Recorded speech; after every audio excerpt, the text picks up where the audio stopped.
Get set. Go. Still show you up though. With my untrained chopstick form.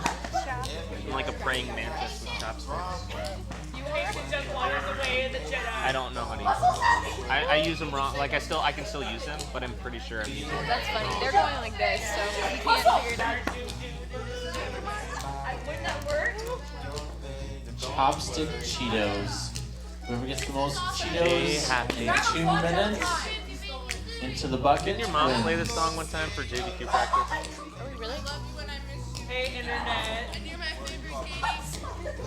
I see how it is. Hi, internet. I'm hungry. I need to eat some. Don't worry. Yeah, I got like 2. But Be happy. Yes, you could take multiple at a time if you can pull it off. That's really hard. 2 minutes. And that's it, guys.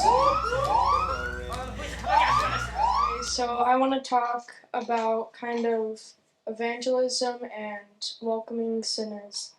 So as Christians, it's our job to make sure that people who are lost know God's word. And a lot of people just end up shaming people when we should be welcoming and showing them God's ways. Asking a person who sins why they're in a church is equivalent to asking a homeless person why they're trying to get a job. And it just doesn't make sense. Some people will think different, but I think it's better for a church to be filled with sinners rather than Christians that just come there every week. If we don't invite people to our church, then it will die out, and eventually Christianity will too. And through God's miracles, we could turn a murderer into a pastor. It's requested by God that we get out of our comfort zone and go preach the gospel to all who are lost.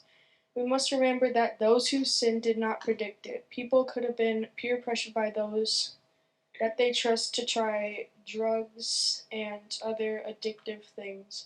They could have been lied to by saying it would help relax them or make them feel better. But in long term, it would actually ruin their life. I know this as a fact because nobody wants a life ruined by addiction, or if they went an hour without it, then they would have a mental breakdown and punch walls and do anything just to get it.